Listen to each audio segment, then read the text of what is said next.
la negatividad, ¿no? Como lo positivo y lo negativo, porque justo en el término de identidad termina siendo como súper importante, porque conformamos a partir de lo que no somos, no nos o sea, como esa lógica que también la fuimos viendo, como vos decís, uniéndolo con los textos anteriores, sobre la conformación de, bueno, el hombre heterosexual, moderno, con la propiedad.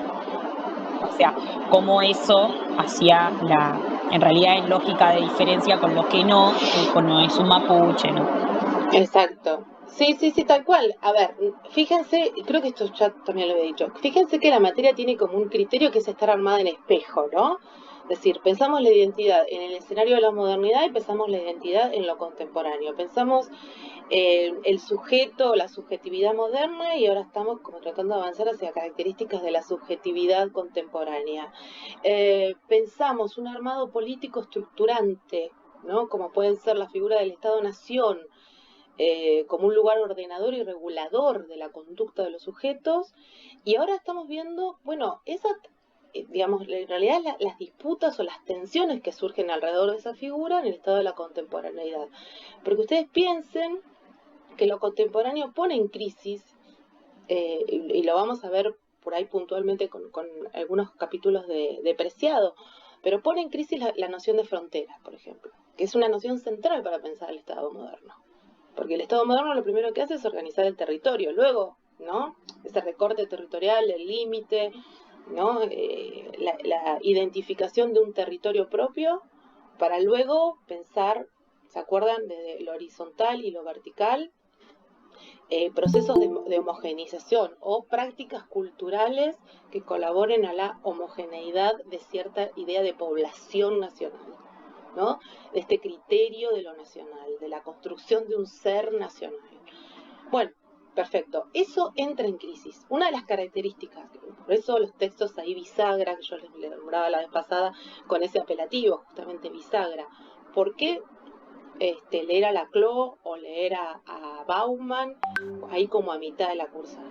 Justamente porque son los que dicen, bueno, ¿cuáles son los sentidos o por dónde se puede rastrear las tensiones de lo contemporáneo? Lo contemporáneo establece tremendas, incluso contradicciones con la figura de la modernidad, ¿no? En algunos lugares tensiones muy densas y en otros transformaciones un poco más, ¿no? Menos visibles de entrada, pero que pueden tener un desarrollo más adelante. En el caso de la identidad es un lugar de quiebre fuerte, porque ustedes piensen, desde esa identidad monádica de la que hablaba Heller, ¿no? El texto de el individuo moderno, o los procesos de individuación moderno. Ahí tenía un rol central la institución, por ejemplo, las instituciones por las cuales el sujeto circulaba en un ciclo vital. ¿Por qué? Porque detentaban una característica y un nombre para ese sujeto, ¿no? Entonces, uno se definía por la profesión, ¿no? Por su condición de género, pero siempre dentro de los marcos del binarismo, que también es propio de la modernidad, ¿no? Los esquemas binarios no solo se aplicaron a la cuestión del género, se aplicaron a todo. Como esquema, Como modo de clasificación. Exacto, como modo de clasificación del orden social. Eso es exactamente lo que quería decir. Y el otro día estaba en una clase donde el profesor Ciapina hablaba de eso, esto de los sistemas clasificatorios del orden social, y cómo los sistemas clasificatorios definen o determinan las miradas que tenemos del mundo y de la complejidad, porque si hay algo que la modernidad instauró como relato propio, como uno de esos grandes relatos o metarrelatos, es ese orden científico sobre todas las prácticas sociales, ¿no? Empezó a leer lo que podía ser prácticas sociales de mayor complejidad en esquemas clasificatorios que dejaban un montón de diversidad y de diferencia por fuera. Y que si retomamos no directamente digamos, a los procesos latinoamericanos, sino pensamos en la figura fundante de estos esquemas disciplinarios Foucaultianos, ¿no? Si pensamos en Foucault, estamos viendo ahí claramente esta idea de la construcción de lo normal versus lo anormal, ¿no? Entonces la diferencia siempre está en el eje de la anormalidad. Y bueno, como todo Estado-nación, también prevé instituciones para contener a esa anormalidad. Pero eso también es una categoría, como la identidad, que entra fuertemente en crisis con lo contemporáneo. A mí me gustaría, antes de empezar puntualmente con los textos o qué sé yo, oír directamente, digamos, lo que plantea Jiménez o lo que plantea Reguillo, que me parecen textos muy amigables, por otro lado, digo, después de la CLO ya está, pues. Tanto Jiménez como Reguillo son textos, Jiménez un poco más teóricos, si quieren. A mí me parece un gran texto porque creo que es uno de los pocos que ha escrito haciendo el esfuerzo de construir una teoría de la identidad, donde uno pueda pensar cualquier identidad, pero en un marco teórico, ¿no? Con algunos, explicar características externas, internas, un poco lo que decía María Eugenia, cómo en realidad el uno se define por el vínculo con el otro, ¿no? Cómo la alteridad juega un lugar central en la identidad, ¿no? La alteridad es constitutiva, ese otro es el que nos define, justamente por no ser. Fíjense que ahí, por ahí me voy un poco de mambo, pero ahí es la misma estrategia que utiliza Saussure para hablar de valor. Vieron que cuando Saussure quiere hablar de significado, dice, una cosa significa porque no significa otra. Digo, la categoría de valor en lingüística también se define por la negativa. Y eso es un esquema posible de pensamiento. También, digo, no es que las cosas son sui generis y partimos de punto cero. Hay como grandes esquemas de pensamiento. El estructuralismo es uno, el funcionalismo es otro. Digo, ¿por qué? Porque nos permiten ordenar el mundo o la complejidad de las prácticas sociales en grandes esquemas. Habría que ver cuál es el esquema que propone lo contemporáneo, porque no es que sea desorden absoluto, ¿no? A ver, si ustedes tuvieran como, por ejemplo, que puntear 3 características de la contemporaneidad. Contemporaneidad quiere decir este tiempo que compartimos, ¿no? Todos somos partes, hijos de un tiempo que compartimos, con distintas trayectorias, con distintas edades, con distintas prácticas, pero compartimos un tiempo simbólico. ¿De qué hablarían, digamos? ¿Cuáles piensan que son las 3 características que a ustedes más les gusta, les asombra y los interpela de este tiempo de contemporaneidad? A mí particularmente me interpela mucho la fluidez de la contemporaneidad, de esta contemporaneidad, en los vínculos, en la educación. En la educación, también ¿cómo la falta lo ves, de... Sí, la falta por ahí de, digamos, no falta, pero no diría la solidez por ahí de las instituciones. Ajá. Comenzando con la familia, por ejemplo, como institución social. Eso también me impacta. ¿Vos hablarías de desintegración? Sí, por ahí sí, desintegración o falta de solidez, diría yo, como... ¿Y cuál sería la solidez? Digamos, sería, ¿cuál es la falta esa que identificás? Claro, como que por ahí se diluyen los roles en las instituciones. Ajá. Como que no están bien marcados. Ajá. ¿Eso te parece que pasa en la familia y en otras instituciones también? Sí. Sí, eso me parece. Vamos a hacer, si quieren, miren, como yo voy a ir poniendo ahí en el chat como algunos ítems para retomar, porque estoy de acuerdo con lo que planteás. Habría que pensar cómo fueron, si nosotros identificamos fluidez en los vínculos, con qué lo estamos comparando, ¿no? Y sí, es verdad, en la modernidad hubo un gran relato de solidez, pero es un relato. Profe. Sí, Heriberto. Que me parece, para recuperar un poquito a la CLO, para mí, ¿no? Porque a pesar de que en lo contemporáneo se produce una descentralidad, mantenemos a veces ese formato de razonar desde una centralidad, digamos. Y para mí, un concepto ordenador en todo lo que estamos hablando es cuando la CLOV habla de la pérdida del Sí. estatus ontológico de las categorías. O sea, las categorías siguen existiendo, pero se desacralizan. Ahí está. Entonces, eso me parece que es incluso lo que permite la fluidez, lo que permite el cambio de roles, lo que permite todo. Porque ya, justamente, ya no existen esas categorías que ordenaban las cosas de una manera fija, digamos.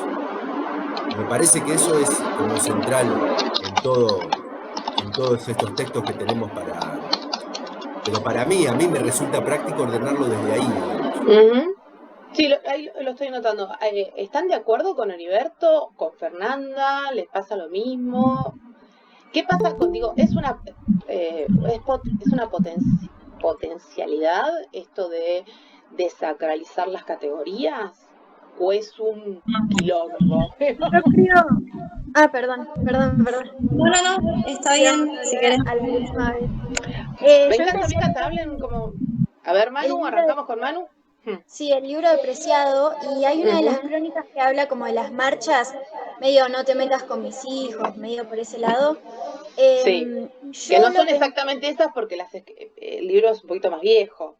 Claro, sí, pero digamos como que era más o menos ese el sentido, que decía como chicos, chicas sosteniendo los carteles con los padres, y yo lo relacioné, no sé si es la creo que sí, que plantea que hay una continuidad, o sea, no es una ruptura, porque si no sería como lo contrario, y lo que plantea es que conviven en tiempo y espacio esos relatos de la modernidad, con otros nuevos relatos y otros nuevos modos de nombrar, pero que conviven. Entonces yo como que lo pensé por ese lado con ese ejemplo porque me pareció bastante claro. No es que se termina esto de, no sé, qué sé yo, habla como de salir del closet y cosas así, que siguen siendo como bastante fuertes, no es como que está todo resuelto ahora, entonces como que lo pensé por ese lado, como que decía Heriberto, en esto de que como que hay una continuidad, me parece. Sí, me parece importante que lo menciones justamente porque las transformaciones no se pueden pensar solo en términos de ruptura, ¿no? Sino justamente se tienen que pensar en términos de continuidad, de ruptura y de desplazamiento. Y cuando digamos desplazamiento, justamente nos corremos como de lo abrupto de lo que puede surgir una ruptura. Y en algunos casos lo podemos ver como rupturas más evidentes, sin que eso signifique que no existen otras prácticas o que no quedan prácticas de la modernidad que, como decía Williams, son de naturaleza residual, ¿no? Lo residual convive entre nosotros. Lo que pasa es que sí, adquiere esa condición de residual, ¿no? ¿Se acuerdan esas categorías que tenía Williams, categorías de la cultura? Que es bueno, lo residual era uno. Creo que es lo hegemónico, lo residual y sí, lo emergente. Lo emergente. Pero, y creo que iba la compañera ahí, pero para cerrar lo que dice Manuela, creo que, y respecto a tu pregunta, es que abre el horizonte la CLOV justamente. Con esto de la pérdida de la solidez de las categorías, justamente abre el horizonte justamente para permitir esa disputa, digamos. Sí, abre el horizonte, te agrego una cosita, de lo pensable y de lo decible, ¿no? Que me parece que son como dos categorías interesantes. No las nombra así, pero cuando nosotros podemos nombrar al mundo con otras palabras, digamos, cuando las categorías nos quedan cortas, ¿no? Como quien le queda corta una frazada, para explicar un fenómeno complejo, bueno, podemos inventar otras palabras, pero siempre el lenguaje, no nos olvidemos, el lenguaje es vivo, ¿no? Es vivo, está en permanente modificación. Nosotros tenemos esa capacidad de inventar nuevas palabras o de inventar nuevos sentidos para viejas palabras. Y eso amplía el universo de lo decible. Y cuando se amplía el universo de lo decible, como el pensamiento es palabra, ¿no? Lo discursivo performativo de la acción, nosotros pensamos porque pensamos en términos de lenguaje, bueno, se expande entonces el mundo de lo pensable también. Cuando se expande el mundo de lo decible, se expande el mundo de lo pensable. Aunque, insisto, en convivencia conflictiva o en tensión con lo residual y también con lo emergente, ¿no? Porque estamos en eso, en ese fragor. Y María, ¿querías decir algo?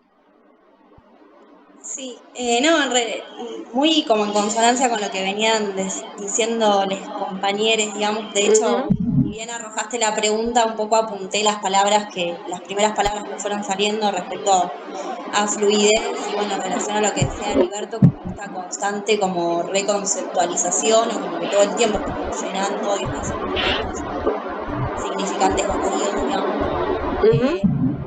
Y en relación a apreciado, también a tu pregunta de si es potencia, como que todo, de alguna manera nos queda esta idea de, genera esta cosa que también lo relacionaba a Sousa o a Semmelman, como a partir de pensar lo no dicho o lo no posible, porque no está dicho, bueno, pensar nuevos posibles y como eso también, de alguna manera también nos lleva al ejercicio de pensar que la realidad o el mundo está dado así, pero que no es así, digamos, en ese sentido de no es así.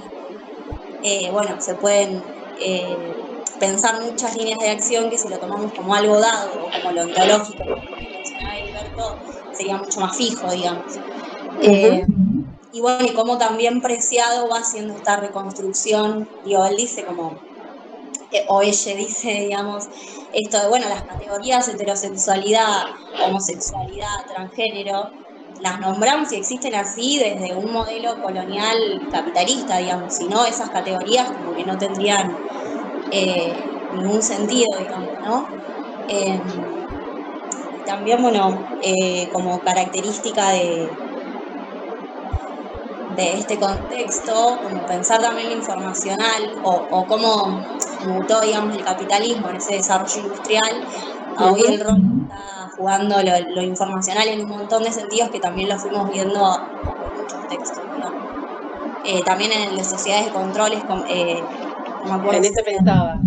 Claro. Sí, ahí aparece una punta, ¿no? Después vamos a leer algunas cuestiones más específicas de las tecnologías de la información como un lugar donde ir a mirar transformaciones culturales y subjetivas. Pero sí, ahí sociedades de control abre una punta porque los avances tecnológicos, que también son parte de la fluidez y de las velocidades, ¿no? Porque todavía no apareció esa palabrita, pero digo, hay como dinámicas más veloces, generan cambios, operan sobre los modos de ser sujetos. Por eso nosotros quizás asumimos con mayor naturalidad esto de la fluidez de los vínculos, ¿no? Digo, de los vínculos de personas y los de los vínculos con instituciones también. Sí, María. Perdón, que en este texto de sociedades de control, ahora no las recuerdo bien como todas las aristas o todos los sentidos de la información, pero no solo retoma como lo tecnológico en estos términos de, bueno, de lo vincular o cómo también cambia las nociones de tiempo y demás, sino también en cuanto a cómo, bueno, los mercados capitales, de pronto esto ya no en desarrollo industrial, sino que hoy el fuerte está por ahí también todo lo que se implica, como esta diferenciación de, bueno, las sociedades más disciplinarias, en donde teníamos que estar en ese lugar, en esa institución, que articulada a otra, iba generando esa subjetividad de la que llamamos de pasar por las distintas instituciones, a hoy no tener que estar encerrado, no tener que manera de poder transitar, digamos, ese control o esa vigilancia, sino como a través de lo informacional en ese sentido, de alguna manera también estamos, bueno, no me sale la palabra, pero digamos, como que de alguna manera pasaría por ahí también la vigilancia, digamos.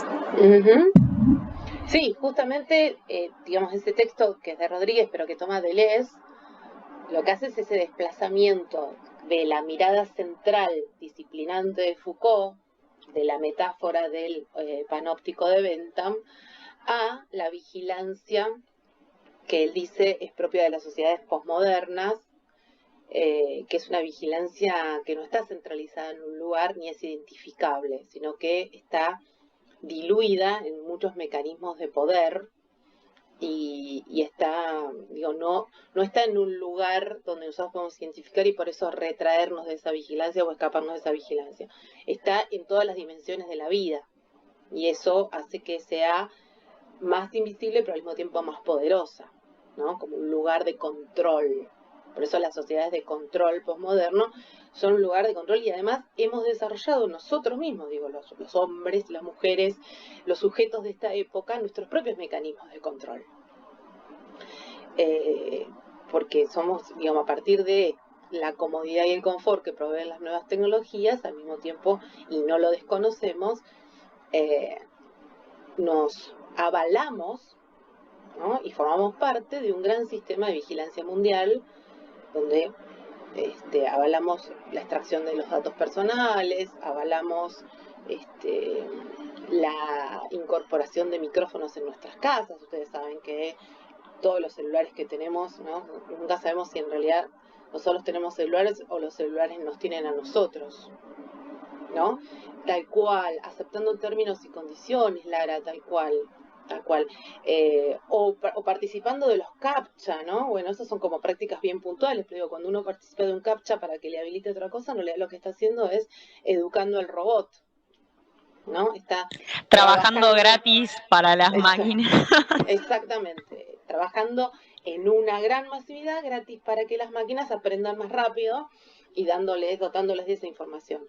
Pero bueno, volvamos al principio a esto que decía María. Lo último, sí, pero tampoco me quiero ir del todo, pero lo último, en relación a las tecnologías. Sí, ahí vamos a ir, la clase que viene vamos directamente a las tecnologías. Yo quería como quedarme un poquito más teórica. Pero a mí me pareció tan interesante, lo reitero, el concepto de Laclau sobre el carácter ontológico de las categorías, que me llevó a razonar en esta pandemia y post-pandemia, que todavía no salimos de la pandemia, me puse a pensar qué cosas modificaron su carácter ontológico. ¿Y por ejemplo? Y ahí donde llega la conclusión de las tecnologías.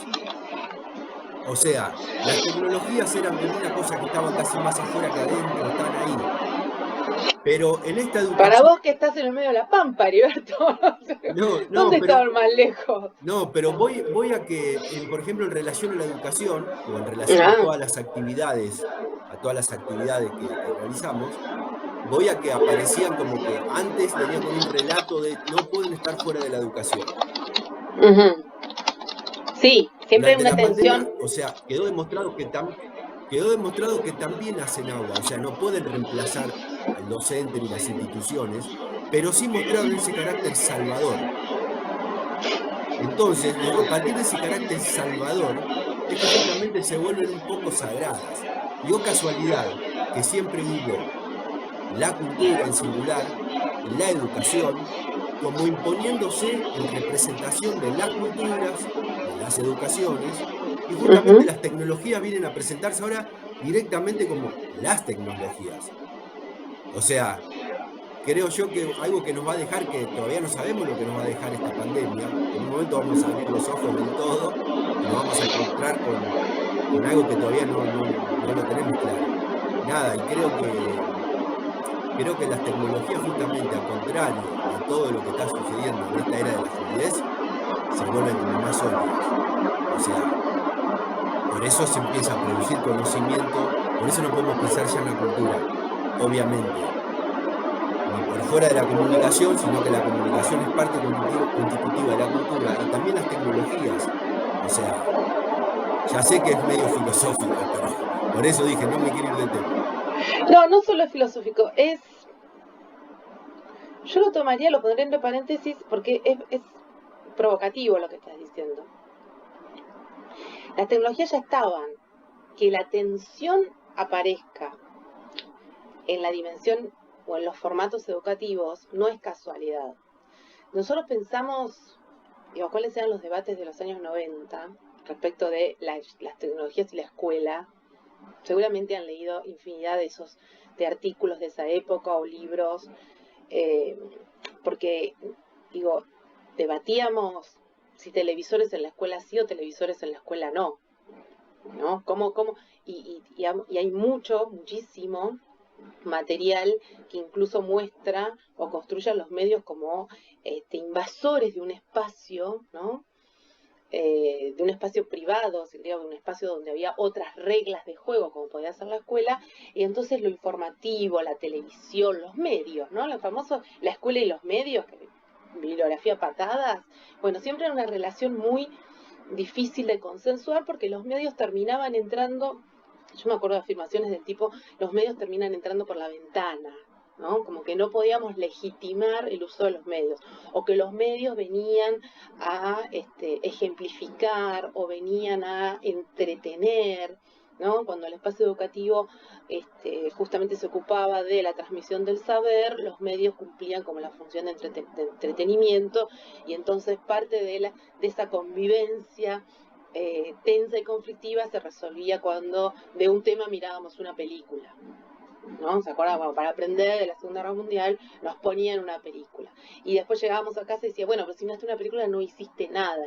Porque mirar una película era no hacer nada, ¿no? No había actividad escrita.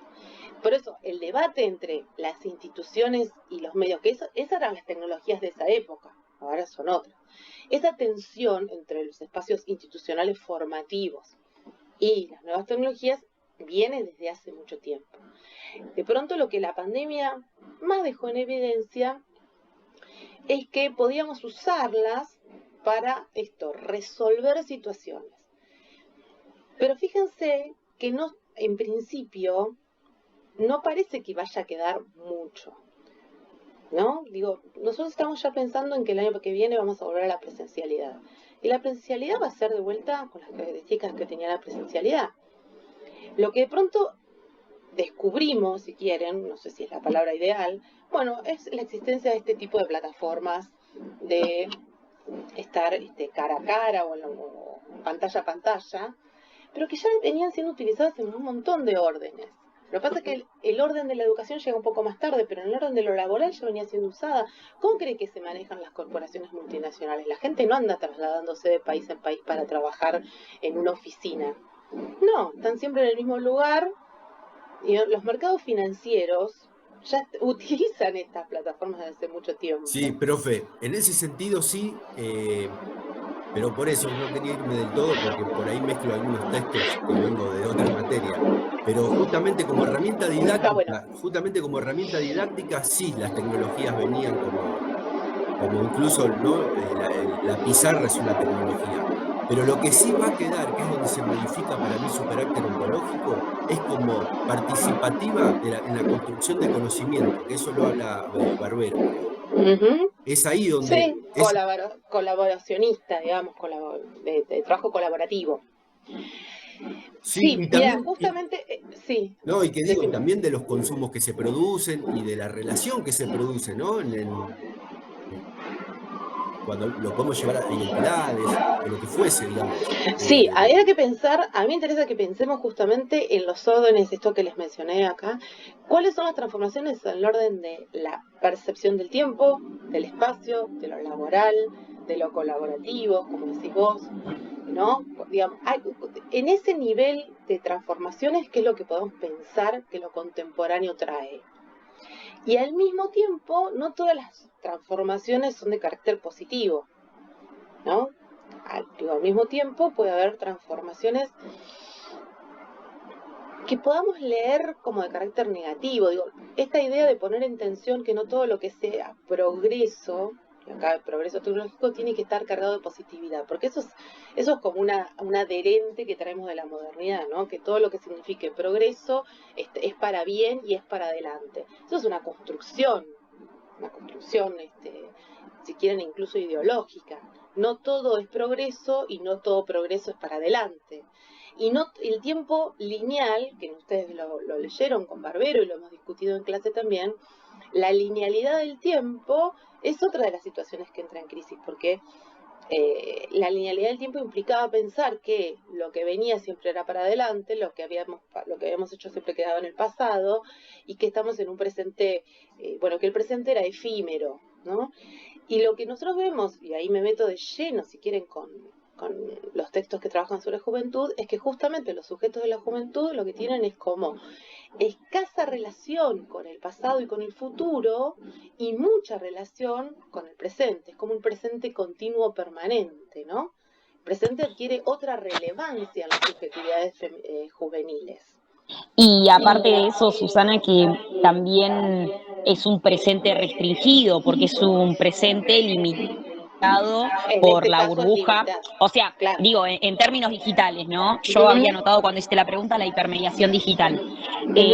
No solo nosotros segmentamos los conocimientos, lo que queremos adquirir, ¿no? En las conversaciones en las que queremos entrar o no, sino que eso nos da nuevos modos de... Porque también yo lo leo esto en espejo con la digitalización del mundo, lo que sea, la actualidad, con la vida real, la cotidianidad, la calle, ¿no?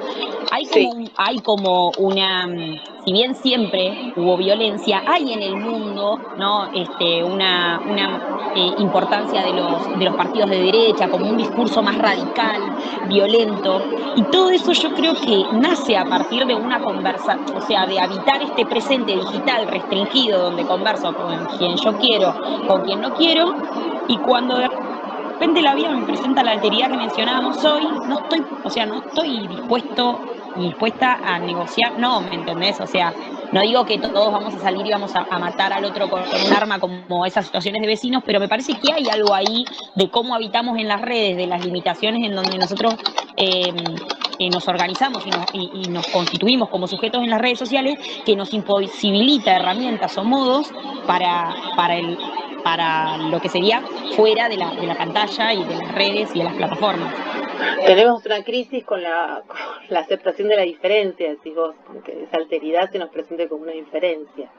Esto que voy poniendo en el chat es como que lo estoy usando de apunte general, ¿no? Cosas que surgen a partir de ustedes y que se me ocurren a mí, que por ahí no aparecen concretamente, pero digo, hay algo del orden de los procesos de individualismo extremo, que justamente lo que hacen es como establecer distancias por momentos insalvables con la otredad y la diferencia. Y nosotros tenemos que estar atentos a eso, porque sin caer en los extremismos de derecha, ni en discursos xenofóbicos, ni nada por el estilo, bueno, corremos, si quieren, el riesgo, pensando en nuestra práctica profesional, de que la distancia con ese otro, que en este caso será nuestro estudiante, sea una distancia insalvable. ¿Sí? Habría que ver cuál es, primero, conocer las características de esa otredad para ver cómo nos podemos vincular con ella. Y al mismo tiempo no quería dejar colgado algo que planteaba Fernanda al principio, porque en esto de la convivencia de opuestos, que es parte, yo diría que es como la gran característica de lo contemporáneo, la convivencia de múltiples modalidades, justamente un poco en la línea que planteas vos, Heriberto, esta idea de que lo que entra en crisis es la unicidad de los conceptos, ¿no? Digo, ya no hay la cultura, ni la mujer, ni la familia, ahora hay multiplicidades, ¿no? Hay un estallido de la unicidad en multiplicidades. Y Fernanda decía, bueno, a mí me preocupa, o me parece que es una de las características, esto de la fluidez de los vínculos. Y yo escuchaba el otro día, por ejemplo, en el debate de candidatos para diputados y senadores de la provincia de Buenos Aires, que había fuerzas que representaban, y lo decían abiertamente, los valores los valores cristianos, o sea, los valores de una religión específica, como es la católica apostólica romana, y inmediatamente hacía la operación lingüística, es decir, que en realidad los valores cristianos son los valores universales, dijo la señora candidata, ¿no? Esa idea de que una parte representa al todo, ¿no? Es una operación discursiva, ¿no? De hecho, tiene un nombre, se llama sinécdoque. O sea, es una figura retórica, pero es una operación discursiva por la cual mi mirada del mundo representa al mundo. Y eso es algo que justamente la posmodernidad o lo contemporáneo viene a poner en crisis y alertar sobre, ojo, es tu mirada del mundo. Ahí, si quieren, el peligro con el que todo el tiempo estamos conviviendo es el de no caer en el del relativismo extremo, ¿no? Donde solo mi idea, entonces eso rompe toda capacidad de establecer lazo social. Y eso, y digamos, ahí aparece lo preocupante, porque como sociedad y como humanidad necesitamos sostener, quizás con distintas características, pero sí la conformación del lazo social. Porque entonces lo que se desintegra, Fernanda, no es solo las instituciones. Cuando se desintegra el lazo social es que estamos en problemas. Es que aparecen estas expresiones de ultraderecha, donde se habilita el exterminio del otro. No solo mi incapacidad de tolerar la otredad, sino donde se habilita la capacidad de exterminar, eliminar a ese otro que no cumple con mis parámetros. Y eso ahí es, digamos, donde la violencia toma un tono insostenible, porque lo que, digamos, así parece que vamos hacia un camino de matarnos todos contra todos, medio como que volvemos a Hobbes, ¿no? El todo contra todos, ¿no? O sea, como que perdemos ese principio básico de construcción de sociedad. ¿Se acuerdan de Hobbes, Locke y Rousseau? Digo, ese contrato social. Cuando se rompe el contrato social, que es un contrato básico de convivencia, bueno, ahí es donde estamos en problemas porque quedamos justamente desperdigados y quedamos en crisis identitaria porque no tenemos ningún otro donde reconocernos. Y al mismo tiempo, y sobre eso va a hablar Byung-Chul Han, cuando habla del infierno de lo mismo. Que esto que decía María Eugenia, ¿no? Bueno, los desarrollos tecnológicos o las prácticas que ejercemos nos permiten movernos en nuestras propias burbujas y casi pasar así largo tiempo de nuestras vidas. Y ese estar siempre dentro de una burbuja nos hace entrar en lo que Byung-Chul Han llama el infierno de lo mismo, la mismidad como un problema también. ¿Por qué? Porque perdemos capacidad de modificación de nuestras propias conductas cuando nosotros solo repetimos lo mismo. ¿Sí? O sea, cuando dejamos de ver al otro.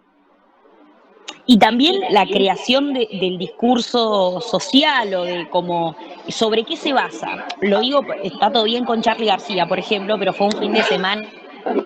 Charly García a morir, Charly García. Ya que estábamos hablando de Byung-Chul Han, pasamos a Charly García. No, pero por esto, no, esto que decías de el infierno, ¿no? De toda la, bueno, todos compartiendo sus fotos, su cosa con Charly García, que está todo bien, no, o sea, pero bueno, como que mi círculo, que se ve de toda gente que le gustaba a Charly García en las redes, en Twitter, en lo que sea, eso, como que dije, ay, basta de Charly García, o sea, y termina sucediendo eso exactamente que dijiste, ¿no? Lo de como el infierno que crea la propia burbuja del único relato, y sobre ese único relato, o me pienso yo, o pienso si voy a poner música y pongo a Charly García, no sé, o sea, como que siento que se termina tornando muy presente para nosotros. ¿Qué cosa? ¿La mismidad? Porque somos parte de eso. Sí, bueno, no sé si meterme con el ejemplo de Charly García. No lo tenía pensado para la clase de hoy. Quizás, digo, lo que pasó este fin de semana, o la figura de Charly condensa algo que nosotros veíamos muy claramente cuando analizábamos la modernidad, que es algo de los símbolos nacionales, ¿no? Esta idea de que pertenecemos a un colectivo cultural tiene que ver con reconocer ídolos comunes también. Pero también sí. Cómo se pone de nuevo en juego lo que mencionaste anteriormente, que parece que es un ejercicio estructurado en nuestro lenguaje, lo de llevar lo particular a lo universal. Sí, claro. Porque en este caso se vuelve a dar, o sea, Charly como la representación de todos los demás artistas, y que claramente muchos te van a decir, mirá, nunca escuché Charly, otros te van a decir, te lo van a poner allá arriba y te lo van a poner. Qué duro, nunca he escuchado a Charly. No, pero están... Pero bueno, pero sí es verdad que nuestros jóvenes, quizás nosotros vamos con esta... No, pero están las ramas dentro del rock que te van a decir, mirá, si vos vas a Sadaik, todos esos que están colgados en la pared, es porque nunca fueron rockeros. Por eso están viendo la institución Sadaik. O sea, están los que te van a decir, eso no es rock. Ah, bueno, vos lo que estás planteando es una cuestión de sistema antisistema. Igual. No, sí, porque pero... ahí sería como el organismo regulador, un organismo regulador de una práctica social. Pensémoslo siempre en teoría, chicos. O sea, yo entiendo que ustedes se pegan a los ejemplos, pero pensémoslo en categorías. Volviendo al texto de Regillo, por ejemplo, entre los ¿cómo es que mencionó ella? Bueno, no sé. Las tribus. Ella habla de las tribus. Claro, pero en una parte habla de, espera, no me sale la palabra, no es involucrados. Que plantea dos categorías, como los que el sistema en alguna medida tomó, pero los que quedaron afuera. Pero no me sale la palabra que utiliza. Y dentro de la música pasa eso. En todas las prácticas sociales pasa. Claro, entonces claramente, o sea, todo bien con Charlie, pero lo que quiero plantear es que vos tenés una rama dentro de la música, dentro del rock más que nada, que te van a decir, mirá, Serú Girán, Sui Generis y todo eso, la verdad, vienen todo el Instituto de Itela, todo bien, pero es muy... Bueno, a ver, de nuevo, características invisibilizados, dice Fernanda, que es la palabra. Los visibilizados y los invisibilizados. No, pero usa otra categoría que era la... Bueno, a ver, está perfecto porque justamente, fíjense, hace 30 años, o sea, los cumpleaños de Charly García se vienen festejando, y sobre todo cuando son números redondos, históricamente, no es que es la primera vez que hay un gran cumpleaños social. Quizás tomó otra relevancia justamente por el contexto de pandemia. Nosotros hace mucho tiempo que ya no tenemos hitos, si quieren, simbólicos de construcción de comunidad, ¿no? Porque bueno, la pandemia tiene sí una gran consecuencia, que yo no diría que es solamente de orden tecnológico, sino que es de dispersión del vínculo, ¿no? La pandemia nos obligó a quedarnos encerrados en nuestro mundito, y eso atenta contra la posibilidad de ver al otro y sus condiciones y sus características, y también atenta contra todos los mecanismos que tiene una sociedad para cohesionar, ¿no? Los actos públicos, los encuentros, las marchas, las manifestaciones, son todos actos sociales que buscan cohesionar. Y digamos, si hay algo que puede ser leído como crisis de la pospandemia, es que hemos perdido mecanismos de cohesión social. Por eso insisto con esto de la articulación del lazo, ¿no? La pregunta sería, ¿cuál es el lazo? ¿Cuáles son las condiciones que hacen que ese lazo se sostenga para que nosotros sigamos pudiéndonos pensar como comunidad? ¿Y qué pasó? Porque la pandemia nos puso en la crisis de pensarnos como una comunidad. En este caso en particular, entonces, el reconocimiento de un símbolo, ya no importa si es Charly García o qué, la persona Charly García está por fuera de esto, digo, de la construcción simbólica, lo que representa, ¿no? Esa idea de que casi es como si yo los hubiera convocado a la bandera argentina o a cantar el himno todos juntos en los balcones, digamos, un acto de cohesión social. Y bueno, obviamente, los símbolos exceden su condición individual. Nadie está pensando si Charly es mejor que Fito o Gustavo Cerati o qué sé yo, no sé, el otro yo o Turf. No estamos pensando en su condición de música, sino en su capacidad de símbolo.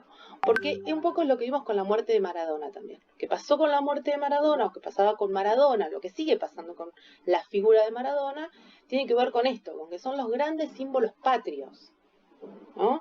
Que nos constituyen como argentinidad. ¿Se acuerdan ese tema que tenía la argentinidad al palo?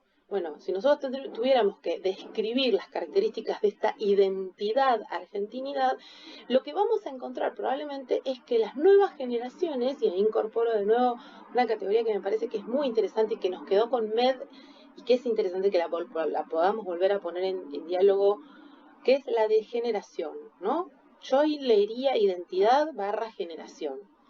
¿Por qué? Porque las nuevas generaciones, empiezan como a desconfiar, por decirlo de alguna manera, de estos símbolos, de esta simbología que tiene pretensiones de universalidad. Profe, ¿Por qué le pasa? No, sí. Lo que habla Regillo, que ahí lo encontré, es cuando habla de los incorporados y los no incorporados. Pero Sí. aclaro que todo bien con Charly porque parece que lo estoy criticando. Pero ya que citaste el ejemplo de Diego, por ejemplo, a Diego se lo puede ver más como los no incorporados. ¿Por qué? Porque Diego también fue antisistema. A Diego lo mandaron a trabajar fuera del sistema, a Dubái, a todos. O sea, ¿por qué? Porque Diego nunca estuvo con el poder. Pero no hablo con el poder partidario, sino Ya hablo sé. con... Heriberto, te voy a decir lo mismo que te dije en la definición del foro. Vos sabés que podés volar más teóricamente. ¿Por qué te quedás tan pegado al ejemplo? Sí, está bien, pero... No, esto no es una charla de café, es una clase. Entonces vamos a tratar de pensar el caso Maradona, el caso Charly García, como una práctica social vinculante. ¿Sí? Después, si querés, charlamos de todo. Si Diego estuvo con el poder, no estuvo con el poder, si Dubái, si Qatar, no importa, eso todos tenemos. Pero digo, hagamos el ejercicio o el esfuerzo de pensarlo teóricamente. El caso Maradona, no importa, digamos, ¿a vos te parece que es antisistema, que digamos que ejerció prácticas antisistema? Yo creo que si Diego hubiese estado con un relato hegemónico, posiblemente ya no estaría el obelisco y estaría sin estatua. Diego, y es que a Diego lo sacaron de los mundiales, o sea, yo sé que no nos salgamos, como vos decís, no nos salgamos de la figura que representa, ¿no es cierto? Como lo mencionaste recién, lo de poder simbolizar es un ícono. Un lazo social. Es un ícono. Son como... Desde los feminismos no lo pensarían tal vez como antisistema. Lo que pasa es que... O como discurso poco hegemónico. Pero Diego en ese sentido interpela tanto que yo creo, no lo sé, que incluso a interior del feminismo causa contradicciones, Diego. O sea... Pero es que no estamos hablando de Diego, ni de Charly. Sino que representan. Sí, hablemos de la construcción de símbolos que tienen una función, que es la función de cohesionar. Ambos, y podemos pensar desde la bandera hasta Charly García, pasando por Maradona y pasando por los rituales, por los discursos estructurantes de la práctica social. ¿Sí? Son relatos que funcionan como mitos fundantes de una condición identitaria. Nosotros hoy tenemos que hablar, o queremos hablar, de estas características de la identidad que plantea Gilberto Jiménez, ¿no? Bueno, cuando él habla de los relatos necesarios de cohesión para fundar una identidad, nunca en un país podemos estar por fuera. Dale, Euge. No podemos estar por fuera de la identificación de esos relatos que tienen función de cohesión. Ahora, características de lo contemporáneo. Justamente es esto que está pasando. Es que ya no nos compramos el ritual en paquete, digamos. Decimos, no, sí, funcionó para esto, pero para esto no funcionó. O alcanza para este nivel de cohesión social, pero para este nivel no alcanza. Digo, esta idea de, como bien dijiste al principio, la desacralización del rito, del mito y de todo aquello que tenga pretensiones de universalidad. Entonces, bueno, pasan estas cosas. Hay todo un sector de la población, un montón de gente que considera que Maradona representó los valores universales de la lealtad, del fútbol y la crítica a la hegemonía imperante del poder representada en la FIFA, por ejemplo, y por otro lado todo un sector que dice Maradona en realidad es la representación del machismo imperante, en realidad eso, del uso y el abuso de su poder respecto de los cuerpos femeninos y más. Y esos discursos son convivientes. Digo, para pensar en esto de la contemporaneidad. Cuando yo digo que es una etapa de convivencia de opuestos, es porque, bueno, conviven ambos y no pasa nada, en realidad. Lo que hay es disputa.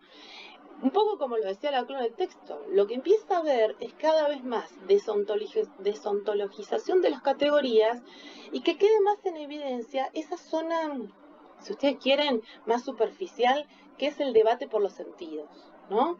Entonces, hoy Maradona puede ser cargado, obviamente puede ser un significante vacío que se convierte en un significante flotante y puede ser tanto paradigma de la denuncia contra el abuso de poder sobre el cuerpo de las mujeres como símbolo de la argentinidad, la lealtad y la destreza futbolística. Digo, y puede ser las dos cosas, ¿no?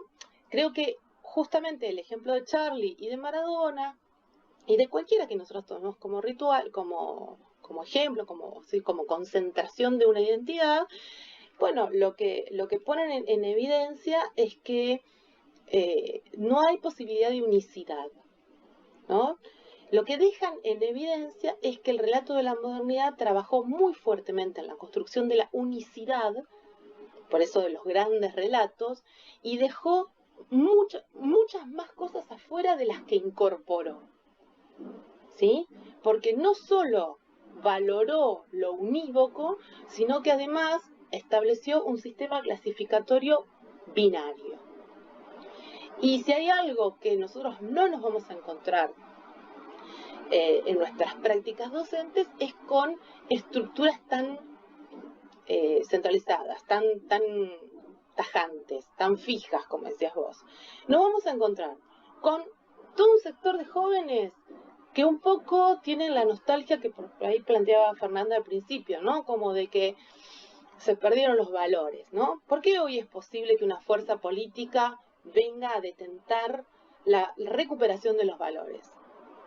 ¿No? No importa si tiene más votos o tiene menos votos. Dentro del universo de lo decible existe la posibilidad de decir, ¿no? y de ser escuchada, de que estamos ante una crisis de valores, no lo dice Houghton, ya lo decía Castoriadis en el 68, ¿no? Estamos en una crisis de valores universales y lo que tenemos que hacer es restituir esos valores. De hecho, estamos escuchando discursos de restauración del orden, ¿no? De un nuevo orden, de que todo se ha desagregado tanto, fraccionado tanto, fragmentado tanto, que necesariamente es necesario volver a un orden. Entonces la modernidad aparece con esa pátina, digamos, de nostalgia y melancolía, como el buen tiempo necesario de ir a recuperar. Y obviamente, si lo positivo está en el lugar de los valores y de la unicidad, bueno, todo lo que nos toca convivir hoy es lo negativo. Y de hecho son muchos los discursos que escuchamos sobre, no sé, lo mal que están los pibes en la escuela, lo mal que están los trabajadores en sus lugares de trabajo. O sea, cuando no hay un análisis de que son otros pibes y son otras escuelas y es otro mundo. Eso es otro mundo. Desde fines del siglo pasado, si quieren pensar hitos puntuales, podemos hablar de la caída del muro de Berlín, pero también podemos hablar del derrumbe de las Torres Gemelas, digo, como grandes hitos globales, que ponen en crisis una manera de ser en el mundo y habilita un montón de otras maneras de ser en el mundo. ¿De qué características deberíamos proveernos o cuáles son esas características que nosotros estamos por lo menos intuyendo, aunque no tengamos todavía autores que hablen de eso? Pero bueno, fíjense que tanto Laclau lo dijo en el 88, ya, o sea, él ya estaba viendo esto, que es propio de fines de siglo, ¿no? La digregación de un mundo posible. Pero en el 2000-2001 Bauman vuelve a escribir sobre las crisis de las categorías. Y hay un montón de autores de esa época que justamente inauguran un momento.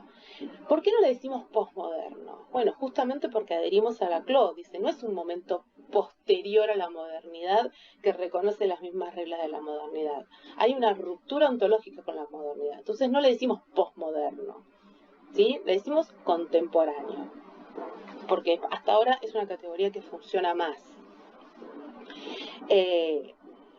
Y pensemos en características como globales de esa contemporaneidad. Bueno, la fluidez, la velocidad, la capacidad de sostener varios vínculos al mismo tiempo que no sean a largo plazo, ¿no? Digo, la crisis con la temporalidad. Y ahí yo haría como una salvedad. Una cosa es el tiempo y otra cosa es el tempo, que es como la percepción interna del tiempo. Cada sujeto tiene un tempo diferente. El tiempo no es una categoría externa al sujeto. La subjetividad se construye en un marco temporal, pero donde cada sujeto tiene un tiempo distinto, es decir, una percepción diferente de ese tiempo. Y al mismo tiempo tiene que dialogar o convivir con el tiempo social en el que habita, ¿no? Por un lado, por eso aparecen las crisis de las frustraciones, ¿no? No sé, tengo 30 años y no hice una familia, o tengo 40 años y no hice una familia. Digo, aparecen eso, ¿por qué? Porque hay como una especie de mandatos de tiempo social y, por otro lado, en convivencia con tiempos individuales que muchas veces no correlacionan con el tiempo social. Y si nosotros veíamos la modernidad, bueno, el mandato, la presión del mandato de lo social tenía mucha mayor injerencia en el tiempo individual. ¿Sí? No había ahí como una gran pregunta sobre esto es lo que deseo, esto es lo que quiero para mí, este es el tiempo que yo quiero, este es el tiempo vital que quiero transcurrir. No había como plan, no había espacio de lo decible para eso. No es que no pasara, no es que las personas no se preguntaran eso, sino que no había espacio para decirlo. Cuando yo hablo de la expansión de lo decible, de lo pensable, es que aparece como un lugar importante, registrable y evidente el planteo por el deseo personal.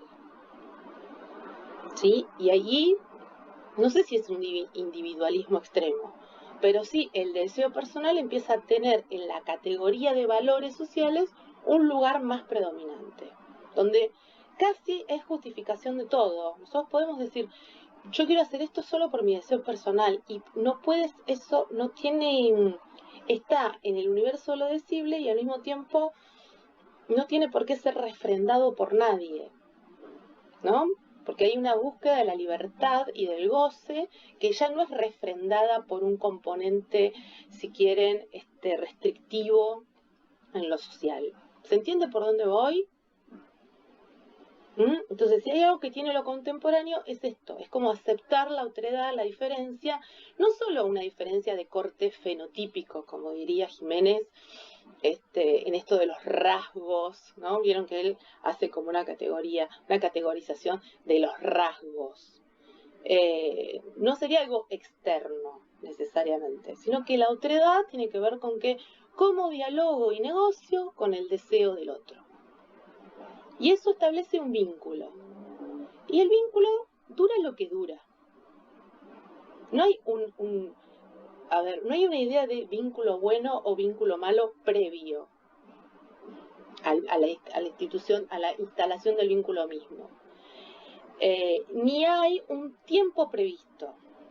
Como sí lo podía ver, y esto que plantea Fernanda al inicio, como estas instituciones que justamente basaban toda o buena parte de su funcionalidad en la duración del vínculo.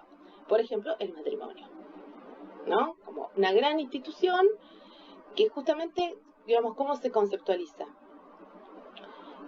Me voy a quedar con vos hasta que la muerte nos separe, ¿no? Digo, ese decir instalaba performativamente una manera de estar en el mundo con otro, porque es hasta que la muerte me separe, o sea, con un compromiso al infinito de mi propio tiempo y de tu propio tiempo. Y eso implicaba después una serie de tareas, que era estar juntos, construirse una casa, tener hijos, criarlos, luego criar a los nietos, toda una serie de tareas que venían incorporadas. ¿Qué pasa con lo contemporáneo? Bueno, entran en crisis casi todas estas temporalidades. Entonces, ya no tengo un vínculo al infinito con el otro pareja, digamos. Ya no tengo un vínculo al infinito con el trabajo. También un lugar central de constitución de identidad. Heller lo plantea también así. ¿Se acuerdan cuando decíamos, bueno, la gente se definía por la tarea, por la actividad que realizaba? Es decir, seguramente tú lo has escuchado, bueno, yo soy ferroviario de toda la vida, ¿no? El ferroviario de toda la vida, y eso implicaba prácticas, lugares, amigos, vestimentas, ¿no? Ser ferroviario implicaba todo un universo simbólico, o ser bancario. ¡Qué horror!, dice Lara, qué horror que Qué horror vivir en la modernidad, Lara. No, cuando dijiste que aceptabas al otro para toda la vida, no sé qué más. Bueno, pero digo, a ver, la gente se sigue casando y sigue diciendo eso, ¿no? Que yo sepa, hace mucho que no veo un casamiento, pero que yo sepa, los rituales discursivos de un casamiento siguen implicando hasta que la muerte nos separe, por lo menos en la instancia de la iglesia, ya no sé si en el matrimonio civil. Digo, y hay gente que sigue como, digamos, transcurriendo ese ritual y le parece importante en la constitución de su vínculo con el otro, y hay gente que ese ritual no le parece importante en su constitución del vínculo, y es el famoso, bueno, lo que importa son los acuerdos. Los acuerdos duran hasta que dejan de durar, hasta que se caen. Los acuerdos, fíjense, ¿no? En esto del juego del peso histórico de las palabras, no es lo mismo el juramento que el compromiso que el acuerdo, ¿no? Y nosotros vamos como cambiando en eso. Una cosa es tener un acuerdo con el otro y otra cosa es tener un compromiso con el otro. Por lo menos, digo, ¿por qué? Porque cada palabra, insisto con esto, ¿no? Con el carácter performativo del lenguaje en las prácticas. Cada palabra instaura un modo de ser y un modo de asumir el lazo social con los demás. En el caso de la familia, bueno, ahí hay todo un mandato social que es uno de los que más nos ha costado de construir, que es esta idea de que tenemos que estar juntos mucho tiempo, y que si tenemos hijos tenemos un compromiso con esos hijos de por vida. Y bueno, todas las mujeres que estamos acá, y seguramente los hombres también, pero digo, las mujeres seguro. Bueno, me encantaría, Lara, que habilitaras el micrófono y nos cuentes tu caso. Están leyendo lo mismo que yo, ¿no? Que el viernes Lara firma su divorcio y claro, y la abuela le pide que lo piense, porque ahí está, ¿no? Los cruces generacionales de lo que... Porque ¿qué estaría pensando? ¿Qué estaría peticionando la abuela que piense, ¿no? ¿Qué habría que pensar cuando uno decide desvincularse de alguien? No sé, yo me acuerdo, no hace tanto, mi hija tiene 11 años. No soy una buena mujer separada. Bueno, es un interesante ejercicio que vos puedas pensar todas estas categorías en el marco de esa pequeña conversación familiar. Y además te agradezco que la compartas con nosotros, porque no es más que un ejemplo de la convivencia de opuestos, ¿no? Porque digo, ella también vive la contemporaneidad. Dice, perfecto. Gracias, Sofi. Lo que antes era un proyecto para toda la vida, hoy se ha convertido en un atributo del momento. Sí, y no tiene, a ver, y desmoralicemos esa afirmación, ¿no? Digo, no tiene un componente moral. No es que estar más tiempo es más bueno y estar menos tiempo es menos bueno. Porque también el binarismo de lo moral, de lo bueno y lo malo, es herencia de lo moderno. Yo te decía, mi hija tiene 11 años, o sea, tampoco hace tanto, cuando todavía ni siquiera me había separado, pero digo, recibía muchas críticas de mi madre sobre mi manera de criar, ¿no? Con esta idea de que, y por eso, a eso iba cuando, digo, más allá de los vínculos de la familia o del matrimonio, lo que está en crisis son los modelos de crianza y los modelos de maternar, ¿no? Cuando las mujeres debemos maternar ligadas al sacrificio, a la entrega total de nuestro tiempo, de nuestra fuerza, de nuestra psiquis, ¿no? Digo, yo me crié con un discurso que decía, cuando tengas un hijo, se corta todo, ¿no? No, porque cuando tenés hijos se corta todo. Y eso es digo, nadie está pensando que mi madre es una mala persona ni nada, pero es un discurso muy de mierda, básicamente. Porque lo que uno entiende es que entonces, se corta todo y se corta uno mismo. Se pierde la unicidad. Y no es así. Cuando uno puede pegar ese salto y decidir tener un hijo, pero no maternar en las lógicas de la demanda social, bueno, también se encuentra permanentemente con la mirada crítica del otro. Digo, hay tantas madres como mujeres en el mundo. Sin embargo, seguimos trabajando fuertemente en deconstruir modelos muy instalados de cómo maternar, ¿no? Que la maternidad sea sacrificio, dolor, pesar, aguante, ¿no? Mamá, lo digo, sigue pasando. Cuando ganaron la Copa América, uno de los futbolistas dijo, yo le agradezco a mi mamá que me llevaba en bicicleta, no, porque estoy acá por mi mamá, por el sacrificio de mi mamá que me llevaba a entrenar en bicicleta. Está bárbaro, pero no todas las madres tenemos que llevar a entrenar a nadie en bicicleta. No, ya está, ¿no? Digo, y eso es constante, pero digo, a las nuevas generaciones no les va a pasar, por lo menos no a mi hija, porque cada vez que ella viene con una demanda social, yo le contesto, esta es la madre que te tocó, es lo único que hay, es lo que hay. Y A veces también puedo es... y a veces no puedo, sí. No, y que ese sacrificio o esa, digamos, posponer esos sueños en torno a la familia o les hijes, está representada en la figura de madre. El padre puede, más allá de que esté, por ejemplo, en la figura del padre que está todo el día afuera trabajando, pero está en la vida pública. La madre está en la vida privada. Claro, en la vida privada, Sí. del ámbito doméstico, que también está trabajando, eso también... tener en cuenta tener en cuenta que eso también es un trabajo y que recién ahora en estos tiempos se está pensando en eso también, el trabajo doméstico como un trabajo. Como un trabajo, claro, no es amor, es trabajo. Es una de las consignas del feminismo, no es amor. Iba a decir eso que llaman amor es trabajo no remunerado. Claro, una de las eso. Consignas como más que socava todo, o sea, de lleno lo que estaban mencionando. Claro, bueno, cuando entra en crisis esta idea de que el amor es el... Sí. No, digo que para mí esa consigna que dijo Eugenia es como la número 1, que también se puede llevar claramente a todos los planos. Para mí es como la número 1. Por eso la revolución, el movimiento feminista, independientemente de los cambios que pueda traer aparejado a la vida de las mujeres, es un movimiento que políticamente está en vanguardia, porque es un movimiento que se ha hecho cargo de romper parte de estos sentidos instalados, asociados, abroquelados, todas las palabras que se les ocurran, estandarizados, ¿no?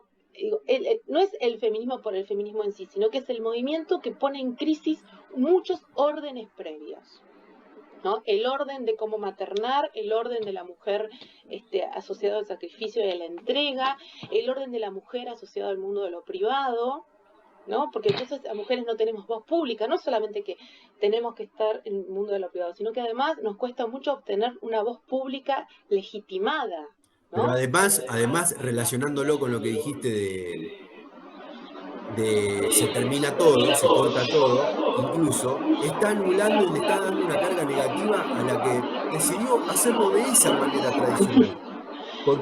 Porque cree que es la conveniente y la mejor, y sin dejar de lado y de aceptar el resto de las posibilidades. Es un dato anecdótico, no sé si todas las madres de esa época decían eso, digo, quizás era algo que sí circulaba. No, pero sí, claro.